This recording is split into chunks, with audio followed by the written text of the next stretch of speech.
Okay, welcome back to episode 19 of the Bible Connection podcast. So, guys, this is a weekly podcast that follows our church's Bible reading plan that we might encourage you to just keep on reading your Bibles with us this year. So, I'm your host, Josh Williams, and with me are two of my good friends, Brandon Stooksbury. Hey. John Steinke. Hey there. And usually we have Taylor with us, but he was kind of indisposed, so we're going to miss him deeply on this podcast yet again. But let's go ahead and get into it. This week we are discussing all of 2 Chronicles. So the text of 2 Chronicles begins in similar fashion to the beginning of 1 Kings. We see Solomon is highlighted alongside his construction and dedication of the temple in Jerusalem. So what can we gain from this retelling of Solomon's life and the temple's construction here in Chronicles? Remember, Chronicles is one text, and we emphasized last week that this text comes at the end of the Hebrew Bible, even though in our Bibles we see Malachi at the end in Jesus' day, and when the Bible was compiled, this would have been the end of the text. And so because this is one text, if you were just finishing up with 1 Chronicles, you would see one of the things that I emphasized last week was David, his sin when taking the census was to try to count what was supposed to be an innumerable promise, right? Your descendants will be as numerable as the stars. Well, here we see Solomon, who is picking up on this picture, this Davidic picture, the promise through David that the offspring would reign forever and ever, the throne forever and ever in the land. Solomon is picking up now for what right worship looks like in verse 9 of chapter 1, when he says, "O Lord God, let your word to David my father now be fulfilled, for you have made me king over a people as numerous as the dust of the earth. Give me now wisdom and knowledge to go out and come in before this people." So Solomon here in these first few chapters is being depicted in a different light than Kings because the authors are making different points. In Kings, you're supposed to see the continual decline of Israel, how they're going into exile because they're not doing right in the eyes of the Lord. But Chronicles is showing you what right worship looks like, and it's doing so by using this Davidic figure. And you're going to see what right worship looks like, and the further you get from David, the further away from right worship you're going to see. And so Solomon is the one that's responsible for the construction of the temple. I know I geeked out in 1 Kings talking about 3 spaces and garden imagery and cherubs, and talked about how the temple is supposed to be a picture back to the garden. Don't worry, I'm not going to emphasize the same points here because I think the chronicler actually emphasizes some different things. One thing that he emphasizes is where the temple is built. In chapter 3, in verse 1, Solomon began to build the temple of the house of the Lord in Jerusalem on Mount Moriah, where the Lord had appeared to David his father at the place that David had appointed on the threshing floor of Ornan the Jebusite. So if you go back to 1 Chronicles, remember it's one text. David, at this site, after his sin, he made atonement with sacrifices for what he had done wrong, but he couldn't enter into the tabernacle. Because of the sword that could strike him down at the entrance, he couldn't enter the tabernacle. That should be reminiscent of the problem in Leviticus when at the end of Exodus, Moses couldn't enter the tabernacle. So David, as that Moses-like figure, he's unable to enter in because the same reason that Adam and Eve couldn't enter in. Because in their sin, they were forbidden from the life-giving presence of God, lest the flaming sword of the cherubim would strike them down. And so this location, Moriah, is linked to David and what he did with that sin. And there's another connection that Brandon wanted to emphasize. Yeah, you should. This is a marker here that should remind us. Moriah should remind us of Abraham. Abraham taking his one and only son, right, the son of promise. Well, I mean there was another son, but there's one son of promise up to sacrifice on Mount Moriah, right? So we see that this is the same place, and David is pictured kind of as another Abraham. God is Yahweh is promising this lineage with Abraham. He's promising this lineage through the son of promise, right? But the Lord tells him to come up and sacrifice this son, and we know what happens from there. And then we've learned in Kings and also in 1 Chronicles, David towards the end, David orders the census and the Lord is going to bring down judgment because of David's sin here. And David basically puts himself, he puts himself and his household, right, in front of, and basically in front of the knife, saying, let this curse come upon me and my family.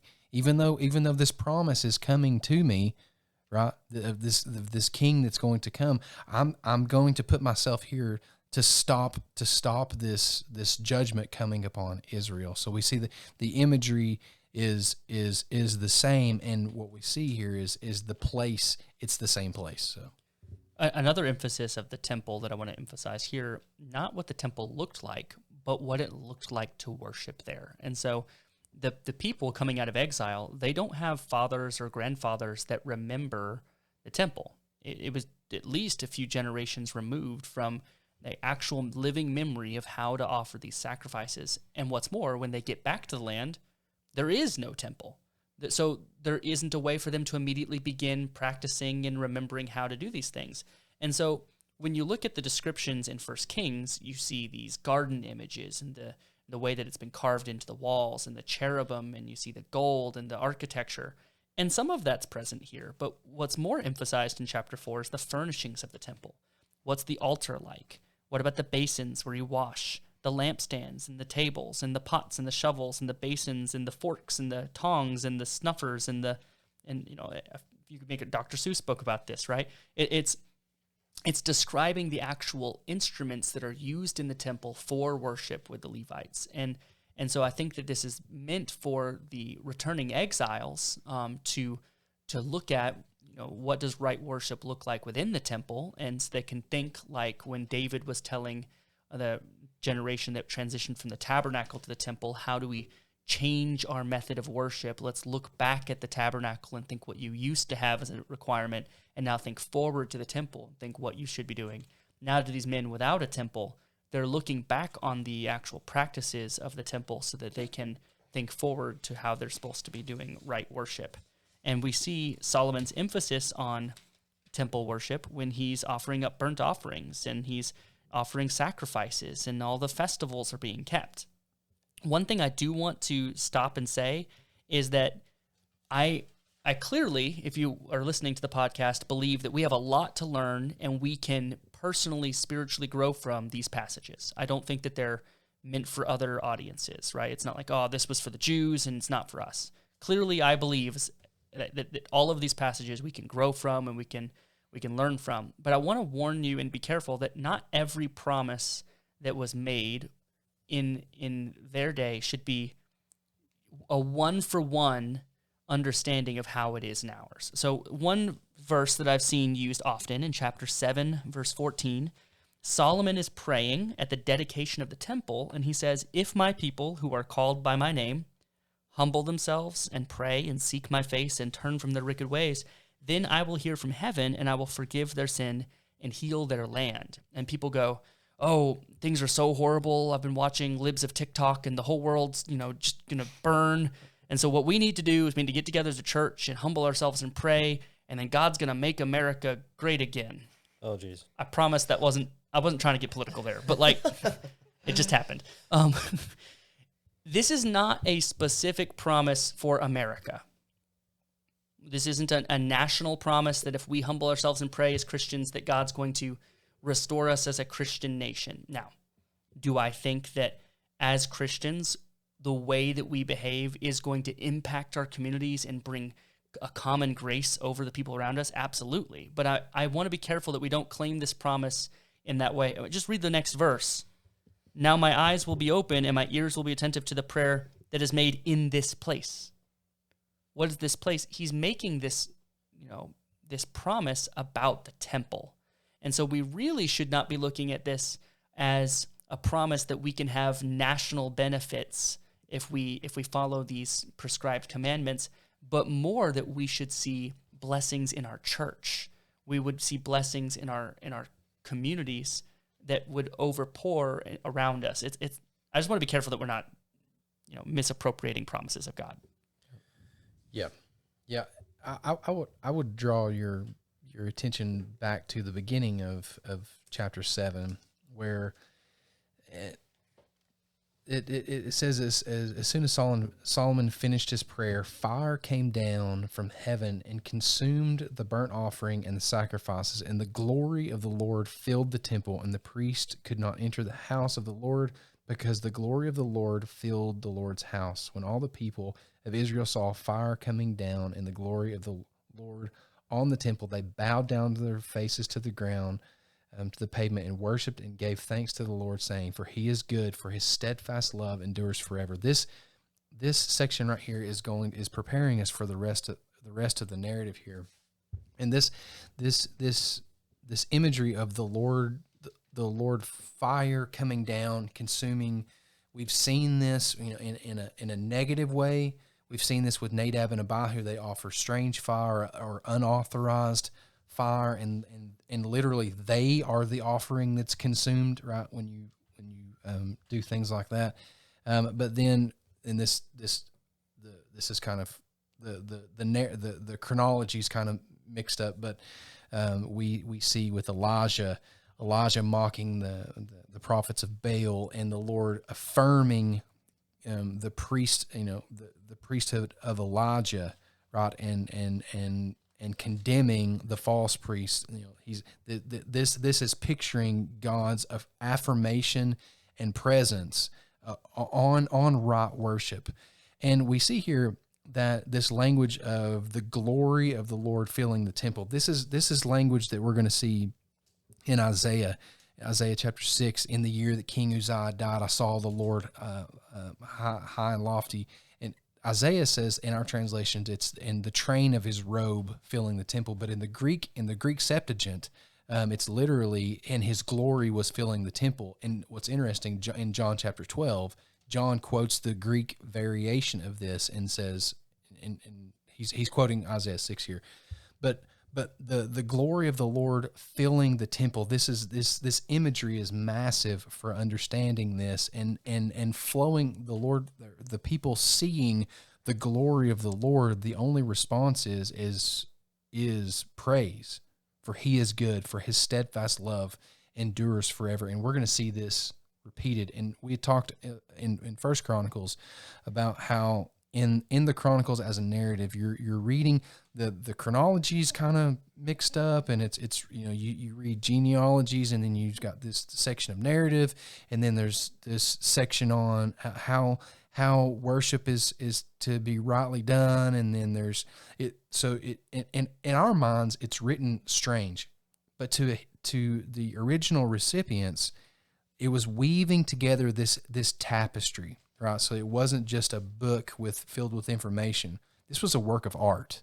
The whole narrative is written in what's called a recursive manner, right? And it's painting. It's not just telling a story. It's painting a picture, right? And this picture includes liturgical praising along with architectural. It's putting you into the situation of Israel at the time, right? And you're seeing the sights, you're smelling the smells, you're feeling, that's what the author is intentionally doing here. So, yeah, real quick on that. So those are called theophanies, right? Like the visual, like what's the word? Manifestations of God's glory. Of God's glory. Like, for instance, in 5, verse 14, it says, "For the glory of the Lord filled the house of God," right? And then right here in chapter 7, where you just talked about, this is God manifest. What do you think? What do you think is the importance of that? Is that like speaking to like the writer and how he found that as something important to convey, as opposed to like? Well, in different sections, it means different things. Right. Here specifically, it is God's affirmation that this is the authorized means of biblical worship.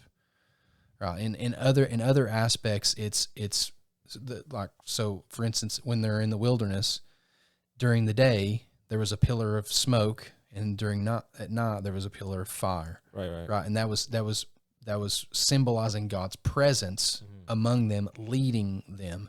You will see in different aspects it means different things. I guess the other part is like, why do you think he spends 77 verses on the dedication of the temple versus like 40 on like the construction or architecture? Well, I think that one of the things that's important to emphasize is that he's trying to show what right worship looks like. And so, he only needed a certain amount of space to describe the architecture here, because you have First Kings as a reference. Right, yeah. So they can always go back to Kings to see more detail. But he's trying to work out this picture for the people about what right worship looks like and the reaction they have to God's confirmation that this is right worship. So I need to stay close to the mic. And I can't remember where you said, if it was in the last podcast or if it was in this one, or if we've talked about it before, but these people have come out of exile, right? The temple, they are unaware of these things. Yeah, that was last podcast, yeah. Yep, okay. Yeah. All right, rolling to the next one. So when we last looked at the division of Israel in First Kings, most of the focus was on Jeroboam's evil and the wickedness in the north that led to Ahab. Here in Chronicles, the entire focus is instead on Judah. So what can we learn from the reigns of Rehoboam, Abijah, Asa, and Jehoshaphat? Big picture, that the Davidic type figure is the one who will lead them into right worship. In a smaller view, like a more narrow focus, we could look at each king. So what did Rehoboam do to warrant him being called evil in the sight of the Lord in 1 Kings? Well, what he did was he abandoned faithful worship of God and instead pursued idolatry, these false places of worship, these false methods of worship. And instead of worshiping God, he went after these idols, which allowed a reversal of the Exodus, where the king of Egypt comes in and plunders Judah. Rather than, the Israelites plundering the Egyptians on their way out across the Red Sea, an Egyptian king comes in and plunders the temple of God.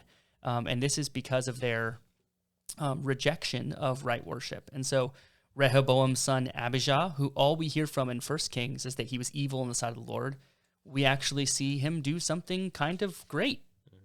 He stands up and says to the enemies of Judah, "Ought you to know that the Lord of Israel gave kingship over Israel to David and his sons by a covenant of salt?" In chapter 13:5. And then he says in verse 8, "And you think to withstand the kingdom of the Lord in the hand of the sons of David because you have a great multitude? Have you the golden calves that Jeroboam made for your gods? Have you not driven out the priests of the Lord, the sons of Aaron, the Levites, and made priests for yourselves like the people of other lands?" And because of his faithfulness, because of his hearkening not to the size of his army, but instead to his faith in the Lord, he's given victory. So it's not a black and white, if somebody's did evil in the sight of the Lord, then they were always horrible and never did anything right for the Lord.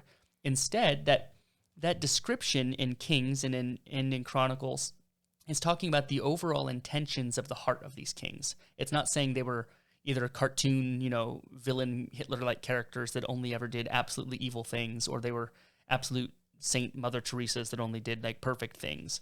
They're flawed individuals, and the Chronicles is tracing them out one by one to show the further they got from David, the further they got from right worship. So after Abijah, you get Asa. Asa, known as a good king, but unlike his father, he was scared to go out and fight because of the size of his armies. He tried to bribe Syria, and so wrath came on the land. And then Jehoshaphat, in the days of Ahab, he starts making covenant and friendship with the most wicked king in North Israel, to where prophets are sent to him and said, "Should you help the wicked king?" Chapter 19, "and love those who hate the Lord? Because of this, wrath has gone out against you from the Lord.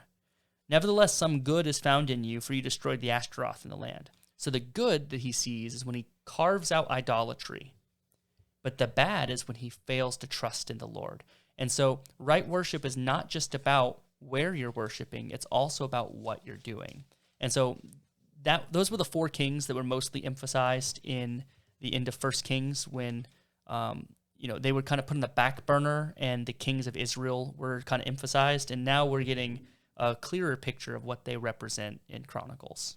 Yeah, and really to bring this to kind of step out of this context and look at, a lot of times, I know myself. I get in. You get in if we're going to be real honest with ourselves, we think about people in our lives that are, we know theologically that nobody is beyond God's saving grace. Right? God is sovereign, right? He can choose to redeem anyone he wants to, right? But sometimes in my own unfaithfulness, there are people in my life right now that I would never say that they are beyond God's saving grace, but I act as though they are, and I think what Chronicles is reminding us is even when you have a Manasseh, like the Lord can choose to redeem. I mean, and we're getting that's coming later, right? But the Lord can redeem whomever He wants, right? He can turn Sauls into Pauls all day long if He wants to, and we need to be reminded of that. I need to be reminded For of sure. I roll into the next one. So chapters 21 through 25 include some of the most overlooked and forgotten kings in Judah. We got Jehoram, whoa. Can you say those? Ahaziah? I mean, I could be saying this completely wrong. In my best, You just say it with confidence, and nobody will question you. Jehoram, Ahaziah, Athaliah, Joash, and Amaziah. Okay. Yeah, okay. That's a lot better than mine. What is important about their role as kings in the history of Judah? Further decline from the right worship of the figure of David. I mean, that's just the theme that as you move through Chronicles, what am I supposed to think about Jehoram? Well, his father let him marry into the line of Ahab. Remember Ahab, that really wicked king in North Israel. And what's the first thing that he does? He slaughters all of his brothers. Anybody else in the line that could have possibly remembered what right worship looked like from this line of David are now dead. And he does evil in the sight of the Lord. And then what happens to him? The Lord strikes him with an incurable bowel disease, and in 2 years he dies as his bowels are coming out of him in great agony. And so what replaces him, it keeps getting worse. Eventually you have like a mother who's murdering all of the sons of David. The whole line from Solomon is about to die out, if not for the fact that Joash is rescued away by a priest and raised in secret so that he might be the true king in Israel. And I actually want to emphasize this priest, Jehoiada, if that's how you pronounce it. I have no clue. Jehoiada, the priest, because I think it's something you can learn from this section. Because as you remove yourself from right worship with God, it's going to reflect in the way that you behave. You can't expect yourself to be removing yourself from the way that God's commanded you to worship and expect that you're going to be doing the right things in your life. Facts. And so as long as Jehoiada is there to raise this young man, he does right in the eyes of the Lord. He brings right worship back in the land. But when he passes away, he allows himself to stop following after the sacrifices and the festivals of the temple, and he allows his friends to come in and tempt him away from these ways of worship in chapter 24, and he ends up becoming a wicked king. And so two things I want to emphasize. One, be a Jehoiada in somebody's life. If somebody's legacy has been ruined and crippled by sinful generations that have hated the Lord, be a father figure that steps in and shows them the right way to behave, shows them what it's like to love the Lord. But also, don't forget and neglect right worship. Make sure that you are going to church. Make sure you're following the word of the Lord. Make sure you're devoting yourself to loving and serving others, because if you neglect those things, you're not going to find yourself 10, 15, 20 years from now still following in your faith. One thing that Brandon told me to mention before this episode started, don't just say right worship, right worship. What is right worship, right? One thing that would have been there for the audience would be there are other texts that were written. So by the time Chronicles was written, they already had Proverbs, Ecclesiastes, Song of Solomon, the Psalter. Worship doesn't just mean singing. Worship means devoting yourself and obeying the commandments of God. Worship means glorifying God with your, yes, singing, but also with your actions and with your lifestyle. And worship is anything and everything you do to ascribe worth to a holy God. All right, rolling into the next one. So in chapters 26 through 33, we see the final decline of Judah in the eyes of the Lord. So how did things get to this point where the kings are burning their children alive and setting up idols inside the temple? Well, before it gets real bad, in 26 we've got Uzziah, and Uzziah is picked up in you'll see a parallel here with Isaiah, the book of Isaiah, chapter 6. You can kind of put your Bible together in chronologically in that Uzziah is reigning. So the timestamp in Isaiah 6 is in the year King Uzziah died. I saw the Lord high and lifted up. Right. So that's putting Isaiah in this Time spot. frame. Yeah. Okay. But with so. Well, another thing I want to point out really quickly, in case you're getting confused, Uzziah is not in 1st, 2nd Kings. So, like, who's that guy? His name's also Azariah, just to make things a little bit more confusing for you. But Uzziah, the decline begins because these people stop appreciating what right worship looks like. Uzziah prioritizes his own desire to be a priest over what God has described for how he wants his worship to be. So he walks right into the temple and gets angry while holding a censer of prayer right there in the holy place, and the Lord strikes him with leprosy. And so you're going to see a continual trend of that through the next few generations. Hezekiah, he's leading the people in tearing down idolatry and in right worship until he becomes proud, and he dies in his sickness, refusing to humble himself. And that leads you down to, Brandon referenced him earlier, the likes of Manasseh. Manasseh was a horrible figure. If they were looking for a Davidic figure to lead them in right worship, he was the antithesis of what you would want. He was doing evil in the sight of the Lord, chapter 3, verse 2.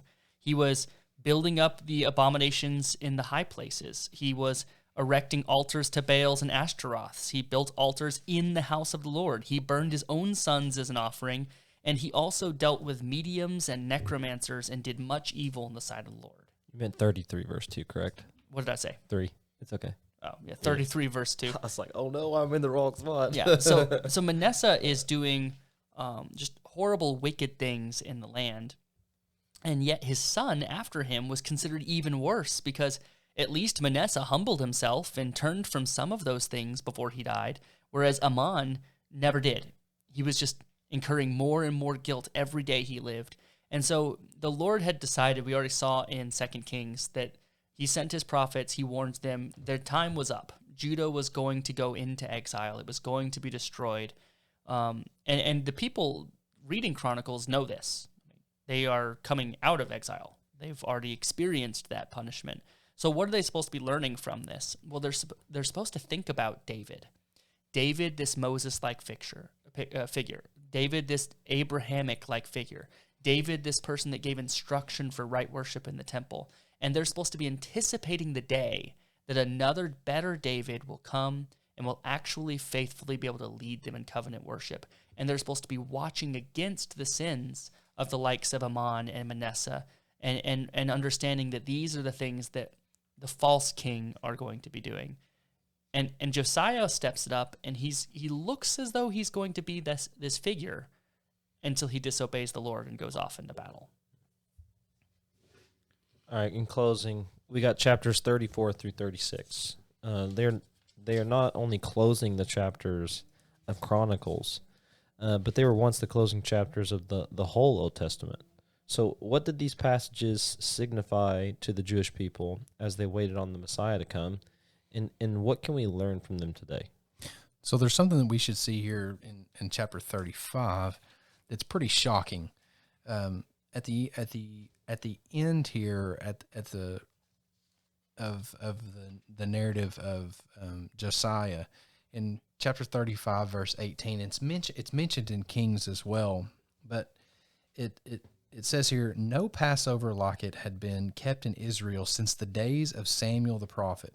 None of the kings of Israel had kept such a Passover as what was kept by Josiah. Now, we know that the Passover, and John actually clarified for me earlier before this began, that there in chapter 30, you see here that Hezekiah celebrates the Passover, But with Josiah, some of Josiah's reforms are centered around in 34 the book of the law being found, right? And I would point you back again if you have access to the Jesus Storybook Bible. It is a children's book, but it has extremely heavy theological. It is out of the mouth of infants and babes. I've established praise. Jesus said, but sometimes the greatest biblical theological truths are stuff that are so easy to understand, and I feel like that little children's book does a good job of painting this picture. But as the book of the law is found, and they are reforming, they are seeing what maybe we don't know exactly what the Passover looked like in this time period, what they were doing. Maybe it was in decline. We don't know exactly what it was like, but they had the law. They had the scriptures to go back on and to reform their practices. Now we have the scriptures in front of us, right? But it's easy for us to in our glass house start throwing rocks at these Israelites for being so dumb, right? And look back on this and feel, like, oh well, how could they do this? This is terrible. This is the Passover. It's the center of their worship. But yet we need to step back and think about, the center of our worship. Why do we do things that we do? Why in the Lord's Supper, which is the new covenant Passover, why do we do it on the days that we do it? Why do we do it in the frequency that we do it? Why do we do it with leavened or unleavened bread? Why do we do it with grape juice or wine? Why do we do it?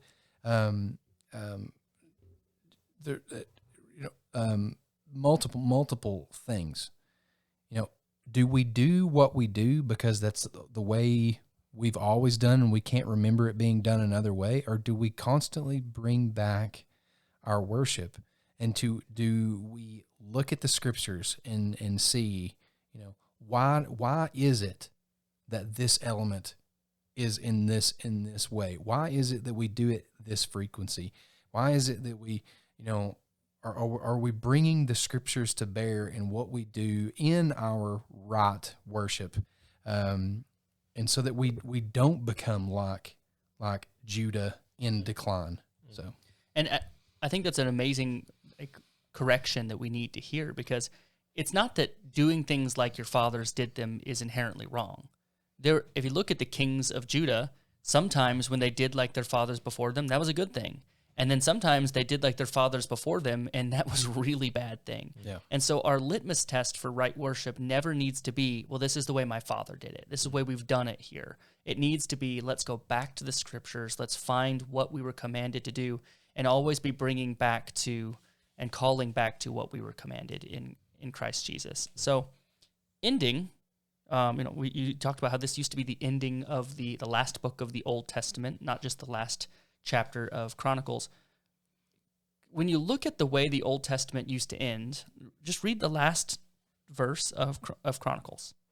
Thus says Cyrus, king of Persia, the Lord God of heaven has given me all the kingdoms of the earth and has charged me to build him a house at Jerusalem, which is in Judah. Whoever is among you of all the people, may the Lord his God be with him. Let him go up. And it stops. And there's this expectation, like, let him go up and do what? Let him go up and go where? Go up to we are already out of exile. This has already happened. We've already been sent back from Cyrus. And the anticipation of the text is meant to have you look forward to this fulfillment. What are they supposed to do? They've already heard from the prophets. They've heard from Ezekiel that this new law is going to be written on their heart, that he's going to take out a heart of stone and put in a heart of flesh. They've seen from the Psalter that the Son is going to dash the nations into pieces like a potter's vessel. And you see in Isaiah 53 that this Obed, this servant figure, is supposed to be bearing their griefs and sorrows and being stricken and smitten by God, and he's going to be pierced for our transgressions. And there's this anticipation in the text of what is next. And something we emphasized when we were in First Chronicles episode of this podcast, where do we pick up when we come into the New Testament? Matthew begins with the genealogies of Jesus Christ. There are only 2 texts in the in the Old Testament that begin with this pattern of genealogies, but there are 3 texts in the Bible that do, and it picks up in the New Testament with Jesus being the fulfillment of all of these promises that they would have been hearing their entire life. And something else that I would as we end out Chronicles, we need to remember, just as we began First Chronicles, that this was one text. First and Second Chronicles is one text, and it's important for seeing this strange way of ending this text is go up, but it should remind the original recipients of Genesis. Genesis began somewhat with Adam, right? Adam was created, right? It ends, the book of Genesis ends with the death of Joseph. In Genesis chapter 50, verse 24, and Joseph said to his brothers, I am about to die, but God will visit you and bring you up. Same exact phrase as Second Chronicles ends with, that he is going to bring you up out of the land to the land he swore to Abraham, Isaac, and to Jacob. So we should see the parallel of Genesis and Chronicles is they are absolutely paralleling one another. And remember, and like John was saying, the people are already in the land. And if you read, one of the reasons that Chronicles is put right before Ezra is because Ezra is possibly the author of Chronicles, but it flows right into Chronicles. There's a pretty seamless transition. But the people are already in the land, and there's things that they are to do. They're already in the land, but the text is still telling them, go up, go up. Well, they need one to bring them up, right?